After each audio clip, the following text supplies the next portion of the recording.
नमस्कार, मैं हर्षित तिवारी। अभय न्यूज के 9 जुलाई शुक्रवार शाम के बुलेटिन में आप सभी का स्वागत है। आइए देखते हैं दिन भर की प्रमुख खबरें। इस बुलेटिन के प्रायोजक हैं आर के निवास बाय आर के डेवलपर्स।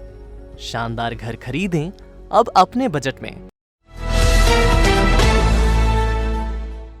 शहर में कल यानी शनिवार के बाद 2 दिन छोड़कर पानी की सप्लाई होगी। दरअसल शहर की जल प्रदाय व्यवस्था के प्रमुख स्रोत गंभीर बांध में पानी ने तल छू लिया है और अब गऊघाट बैराज में फ्लोटिंग पंप डालकर पानी लाने की कवायद की जा रही है। दरअसल शहर की आबादी बढ़ने का दबाव गंभीर बांध की स्टोरेज क्षमता पर पड़ रहा है। गंभीर बांध का निर्माण 3.5 लाख की आबादी के हिसाब से किया गया था। आज की स्थिति में उज्जैन शहर की आबादी 6 लाख से ज्यादा हो गई है, यानी लगभग दुगनी। 2250 MCFT वाले गंभीर बांध की स्टोरेज क्षमता अब आबादी के हिसाब से कम पड़ने लगी है। ऐसी हालत में इस बार मानसून की खींच ने दुबले में 2 आसन सी स्थिति बना दी है। अमूमन उज्जैन में मानसून 15 से 25 जून के बीच आता है, लेकिन इस बार उसके दीदार अब तक नहीं हुए हैं। इसके चलते ही शहर में 2 दिन छोड़कर जल सप्लाई करने का फैसला किया गया है। शनिवार को जल प्रदाय होने के बाद अब अगले पानी का वितरण मंगलवार को होगा। इसी क्रम को आगे बढ़ाएंगे तो मंगलवार के बाद अगली जल सप्लाई शुक्रवार को होगी। शुक्रवार को गंभीर बांध में 138 MCFT पानी था। इसमें से 100 MCFT पानी डेड स्टोरेज का है, अर्थात इस पानी का उपयोग पेयजल में नहीं किया जा सकता। ऐसे में केवल 38 MCFT पानी ही सप्लाई के लिए बचा है। इधर जल सप्लाई के लिए PHE ने गऊघाट बैराज में एकत्र पानी का उपयोग भी शुरू कर दिया है। शनिवार को बैराज में 3 फ्लोटिंग पंप उतारने का फैसला किया गया। यह पंप पानी खींचकर इंटक वेल तक पहुंचाएंगे। नेशनल लोक अदालत में कल कोरोना संबंधी मामलों की सुनवाई भी होगी। प्रत्यक्ष के साथ ऑनलाइन भी सुनवाई होगी। नेशनल लोक अदालत में पूरा जोर समझौते पर रहेगा।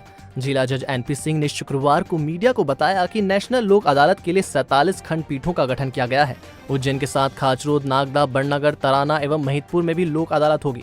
सिंह के अनुसार लोक अदालत में कोविड महामारी के दौरान दर्ज किए गए महामारी एक्ट, ट्रैफिक उल्लंघन वाले प्रकरणों को भी शामिल किया गया है। लोक अदालत में पक्षकार प्रत्यक्ष के साथ डिजिटल प्लेटफॉर्म व्हाट्सएप, इंस्टाग्राम और फेसबुक के जरिए भी शामिल हो सकेंगे। कल दिनांक 10 जुलाई को मेगा लोक अदालत का आयोजन किया जा रहा है। यह इस वर्ष की पहली लोक अदालत है। जो प्रकरण धारा 188 IPC के हैं, मास्क नहीं लगाने के हैं, कोविड के कारण जो कर्फ्यू जारी हुआ था उसका उल्लंघन किया गया था, जो वाहन जब्त हुए थे, ट्रैफिक के जो चालान हैं उनकी सुनवाई भी, पुलिस एक्ट की सुनवाई भी, अन्य सभी प्रकार के छोटे मोटे मामले हैं उनकी मजिस्ट्रेट पृथक रूप से बैठकर निराकरण करेंगे। चूँकि उज्जैन एक बहुत बड़ा ज़िला है तो हेडक्वार्टर पर हमने 2 मजिस्ट्रेटों की ड्यूटी लगाई है, जो इस प्रकार के प्रकरणों का सुनवाई करके जो भी दंडादेश देना होगा वो पारित करेंगे और दंड देंगे, जिससे कि काफ़ी संख्या में जो लंबित मामले हैं वो निराकरण त्वरित रूप से हो सकें और हमारे न्यायालयों पर अनावश्यक रूप से बोझ न पड़े। लोक अदालत का जो लक्ष्य है वो ये है कि सभी को न्याय मिले, सभी के बीच में समन्वय हो, सामाजिक समरसता हो।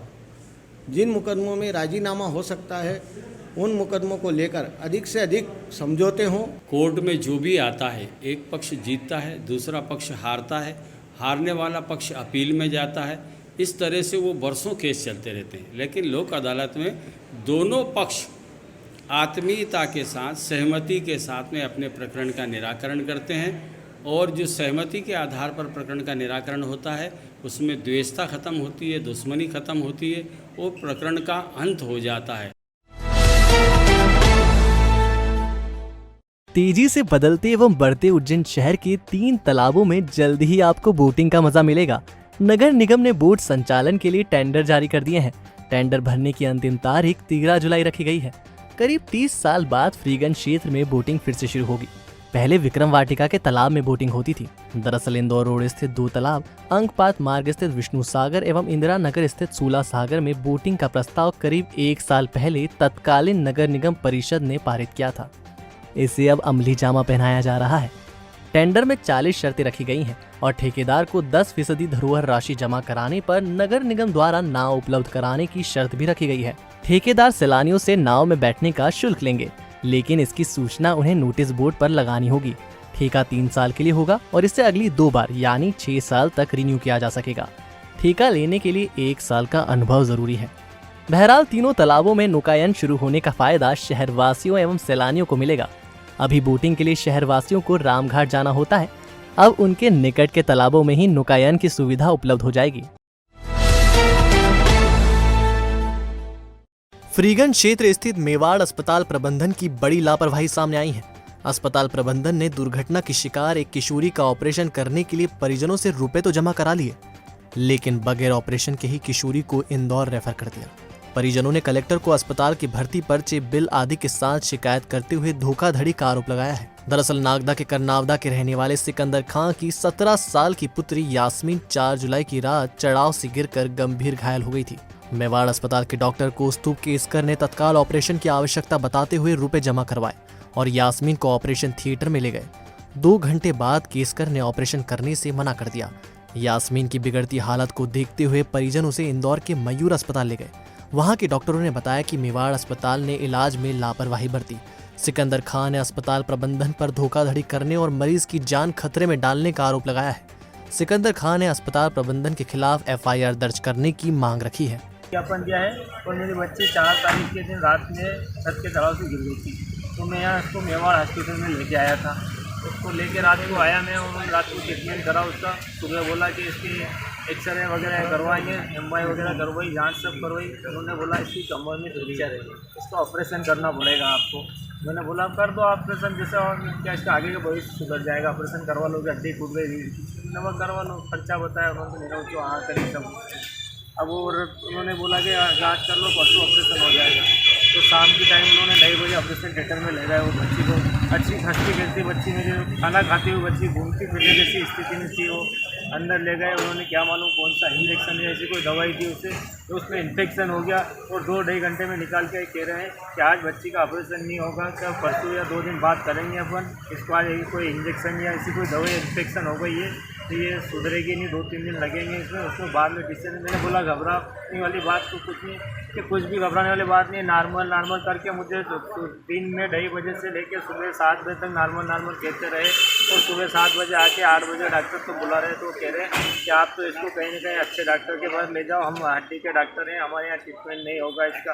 अब मेरी बच्ची उन्होंने उस क्या बोलते हैं उसको वेंटिलेटर पर रख दी। अब उसकी सांसें उसके बिना चल नहीं रही है। मैं इंदौर भी ले गया, तो वहाँ भी मयूर हॉस्पिटल क्या नाम, वहाँ लेके गया, तो वहाँ 40-30 हज़ार रुपये खर्चा रोज बता रहे हैं। उन्होंने बोला इसका ऐसा इलाज हो गया है, इसमें इसका खतरनाक इन्फेक्शन हो गया है उस दवाई इंजेक्शन का, कि उसके गुर्दे फेफड़े कुछ भी काम नहीं कर रहे हैं। और हॉस्पिटल का नाम बताओ। इसमें जो मेन ऑपरेशन वगैरह करते हैं ना, उनका कास्तु केसकर उन्होंने करा था। और मैंने सुबह मैंने बोला मैं अब इसको कहाँ लेके जाऊँ, तुमने बोल रहे मैं आपने करा था आप ही करो, कि ये इलाज हम नहीं कर पाएंगे ना, आप तो इनको कहीं भी ले जाओ। मैंने जो पैसे दिए तो पैसे भी मुझे उनको 35,000 उन्होंने दे दिए, वहाँ 35,000 मेरे को उन्होंने वापस दे भी दिया। और दे के ना मेरे को वहाँ से निकाल के चला गया। और बाईपास सर्जरी भी उन्होंने कर दी। जब ऑपरेशन अपन कमर का करवाना आया तो कमर का इलाज करते नहीं, उन्होंने इंजेक्शन वगैरह ना जाने क्या करा। और छोरी की तो ऐसी हालत हो गई कि कोमे से भी बदतर, ना देख रही है ना कुछ भी, ना हंसती खाती मेरे साथ आई, मेरे को खाना खिला के हॉस्पिटल के अंदर गई। वो उन्होंने ऐसा कर दिया कि मैं ना मेरी बच्ची किधर की भी नहीं बच्ची है, वहाँ वापस इंदौर ले गया, तो वहाँ भी ये स्थिति चल रही है कि कोई गारंटी नहीं दे रहा डॉक्टर भी ऐसी। अब क्या करूँ मैं, मेरी तो यही चाहिए कि आज मेरी बच्ची के साथ हुआ, किसी और की बच्ची के साथ ना हुआ, इसलिए मुझे इंसाफ चाहिए इन लोगों से। मैं वापस इंदौर जा रहा हूँ, अभी मेरी बच्ची के पास जा रहा हूँ। बस यही है, आप सब तो यही नहीं है, मेरी बच्ची का किसी और की बच्ची के साथ ना हो। बहुत खराब स्थिति हो गई है मेरी बच्ची की। शनिश्चरी अमावस्या पर शिप्रा के घाटों पर स्नान नहीं होगा। कोविड काल में भीड़ को रोकने के लिए घाटों के आगे बैरिकेडिंग की गई है। शुक्रवार को व्यवस्था देखने ADM नरेंद्र सूर्यवंशी और ASP अमरेंद्र सिंह त्रिवेणी घाट पहुंचे। अधिकारियों ने नवग्रह मंदिर के पुजारी को स्पष्ट किया कि पूजन तो होगा, लेकिन स्नान नहीं होने दिया जाएगा। सोशल डिस्टेंसिंग का पालन हर हाल में किया जाएगा। आम आदमी की गैदरिंग पर पूरी तरह प्रतिबंध रहेगा। गौरतलब है कि 2 दिन पहले ही कलेक्टर आशीष सिंह ने 3 दिन के लिए शिप्रा के घाटों पर स्नान प्रतिबंधित करने का आदेश जारी किया था। ये प्रतिबंध शुक्रवार से शुरू होकर रविवार तक रहेगा। देखिए, जैसा आपको विदित है कि शनि नवग्रह शनि मंदिर है और ये शनिचरी अमावस्या आ रही है। उस दौरान चूँकि कोविड संक्रमण है, उसकी सुरक्षा की दृष्टि से यहाँ इस बार स्नान पे और आम जन के गैदरिंग पे प्रतिबंध लगाया है 144 के तहत। वैसे भी गाइडलाइन के अनुसार इस तरह के कार्यक्रम नहीं होने हैं। पूजा होगी, लेकिन जो सम्माननीय पुजारीगण हैं वो अब मंदिर में भगवान का पूजन अर्चन करेंगे व्यवस्थित तरीके से, गरिमामय तरीके से। लेकिन आम दर्शनार्थियों के लिए दर्शन और स्नान प्रतिबंधित है। उसी बात को लेकर आज हम लोगों ने यहाँ पे भ्रमण किया है और आवश्यक निर्देश संबंधित विभागों को दिए हैं। कोविड की गाइडलाइन को देखते हुए अभी जो धार्मिक कार्यक्रम जो जहाँ पे सोशल गैदरिंग होती है उनको प्रतिबंधित किया गया है। इसी में एक डीएम महोदय उज्जैन का एक ऑर्डर अभी था जो हमारी शनिश्चरी अमावस्या है उसको भी इसमें यहाँ पे एकत्रित होना प्रतिबंधित किया गया है। जो पारंपरिक जो पूजा पाठ है वो जो यहाँ के पुजारी जी हैं वो करेंगे। आम व्यक्तियों को यहाँ पे मंदिर परिसर और घाटों पे आने के लिए इसको देखते हुए प्रतिबंधित किया गया है। इसको लेकर के पुलिस ने काफ़ी बड़ा इंतजाम भी लगाया है जिससे आने वाले अप्रोच रोड वहाँ पे बैरिकेडिंग की गई है। साथ में लोगों को आदेश के बारे में बताया भी गया है, तो इस संबंध में ये पूरी व्यवस्था की गई है। कल से आपके पास हंसने और हंसाने का एक और ठिकाना कलम कैफे होगा। फेसबुक, इंस्टाग्राम, यूट्यूब पर आप देश के जाने माने हास्य कवियों की रचना सुन सकेंगे। रोजाना शाम 5 बजे आप तीनों डिजिटल मीडिया प्लेटफॉर्म पर जाकर हास्य व्यंग का मजा ले सकेंगे। शुक्रवार को कवि दिनेश दिग्गज ने बताया कि नई प्रतिभाओं को मंच देने एवं देश भर के कवियों को मौका देने के लिए जाने माने व्यंगकार अतुल ज्वाला कलम कैफे शुरू कर रहे हैं। इसके लिए राव में स्टूडियो बनाया गया है। प्रोडक्शन टीम में दिनेश दिग्गज, प्रेरणा ठाकुर, अर्पण जैन, हिमांशु बवंडर शामिल किए गए हैं। उज्जैन चैप्टर की जिम्मेदारी अभिषेक निगम एवं प्रलभ श्रीवास्तव को दी गई है। दिग्गज के मुताबिक कलम कैफे के माध्यम से नई प्रतिभाओं को मंच मिलेगा और अच्छी प्रतिभाएं जनमानस तक पहुंचेंगी। हास्य का एक नया ठिकाना कलम कैफे हम शुरू करने जा रहे हैं कल 10 जुलाई 2021 शाम 5 बजे। आप हमसे जुड़ें यूट्यूब पर, फेसबुक पर और इंस्टाग्राम पर। इसमें आप सुनेंगे नए नए कवियों को, नए नए रचनाकारों को। इसे आहूत कर रहे हैं, इसका संचालन कर रहे हैं देश के सुविख्यात मंच संचालक और हास्य कवि अतुल ज्वाला जी। प्रोडक्शन टीम में हमारे साथ हैं हिमांशु बवंडर, प्रेरणा ठाकरे, डॉक्टर अर्पण जैन और मैं दिनेश दिग्गज। उज्जैन चैप्टर को देख रहे हैं हमारे अभिषेक निगम जी और डॉक्टर प्रलभ श्रीवास्तव। हमारा जितने भी श्रोता हैं, दर्शक इस समय सुन रहे हैं, मेरा उनसे निवेदन है कि रोज शाम 5 बजे हंसने हंसाने के लिए, मुस्कुराने के लिए, ठहाके लगाने के लिए आप तैयार हो जाएं और देखें कलम कैफे। अभी तक हम लोग लगभग 21 कवियों को इसमें उनकी हिस्सेदारी हुई है और हमने 36 एपिसोड इसके बनाए हैं। हमारा एक छोटा सा स्टूडियो हमने राव में डिजाइन किया है। अच्छी क्वालिटी देने के लिए, स्वच्छ प्रसारण के लिए, स्वस्थ और स्मूथ रिले के लिए उस स्टूडियो में हम उसको शूट करते हैं। वहाँ पर हमारे कवि आते हैं, शूट करते हैं और एक एपिसोड का ज़्यादा से ज़्यादा समय रहता है 5 से 7 मिनट, क्योंकि आजकल बहुत ज़्यादा समय किसी के पास रहता नहीं है। कम समय में ज़्यादा बात करना ये कलम कैफे का एक सिद्धांत भी है। और कलम कैफे का सिद्धांत ये है कि भयावह अवसाद का जो दौर इस कोविड के बाद आया, इसमें सकारात्मक भाव लोगों के भीतर कविताओं के माध्यम से जागरण करें और खासकर मालवा अंचल के जो वो रचनाकार जो कहीं ना कहीं उन्हें प्लेटफॉर्म नहीं मिलता, उन्हें प्लेटफॉर्म प्राप्त हो।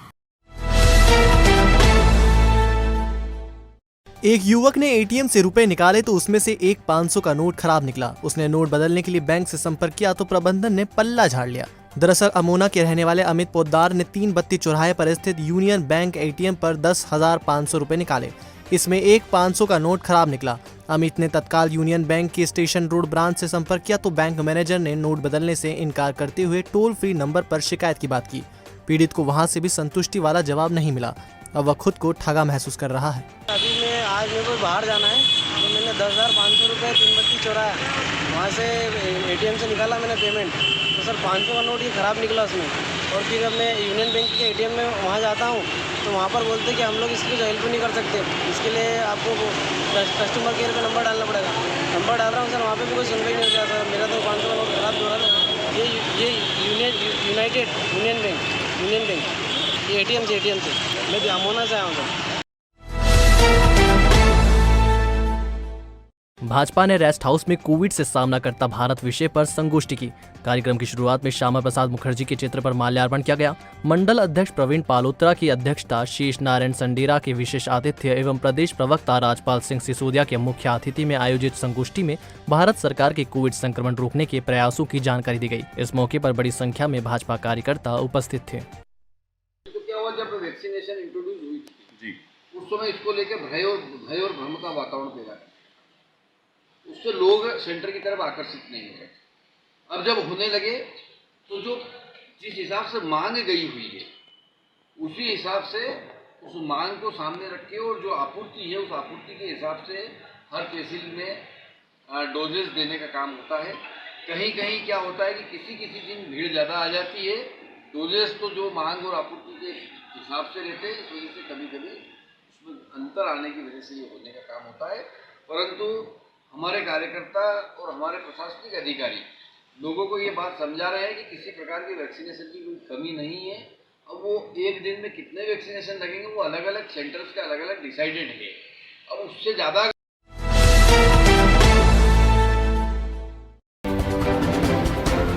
कोल्ड चेन उपकरणों के रखरखाव के कारण 10 जुलाई को उज्जैन के किसी भी सेंटर पर टीकाकरण नहीं होगा। सीएमएचओ डॉक्टर महावीर खंडेलवाल ने यह जानकारी दी। कोविड टेस्ट की रिपोर्ट नेगेटिव आने पर इसे वेबसाइट से डाउनलोड किया जा सकेगा। सीएमएचओ डॉक्टर महावीर खंडेलवाल ने बताया कि आरटीपीसीआर एवं एंटीजन टेस्ट कराने वाले यह रिपोर्ट वेबसाइट से डाउनलोड कर सकते हैं। विकास कामों में दिलचस्पी नहीं लेने पर जिला पंचायत सीईओ अंकित अस्थाना ने जनपद खासरोद की ग्राम पंचायत बनवाड़ा के वर्तमान सचिव राजेश जैन, तत्कालीन सचिव गोपाल परमार, सरपंच रेशम बाई को शोकाज नोटिस जारी किया है। सभी को लिखित जवाब पेश करना होगा। दरअसल ग्राम पंचायत बनवाड़ा में सामुदायिक भवन का निर्माण अधूरा पड़ा है। इसी तरह सांसद निधि से स्वीकृत सांस्कृतिक भवन भी अधूरा है।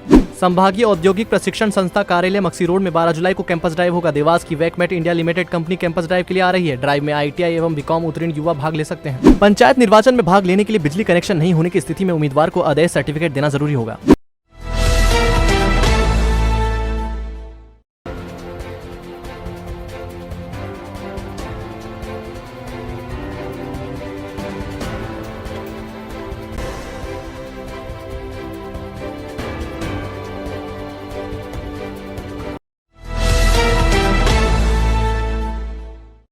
तो आपने देखा हमारा बुलेटिन। आपको हमारा बुलेटिन कैसा लगा, इसका फीडबैक कमेंट सेक्शन में जरूर दीजिएगा। कल फिर मिलेंगे नए बुलेटिन के साथ। नमस्कार।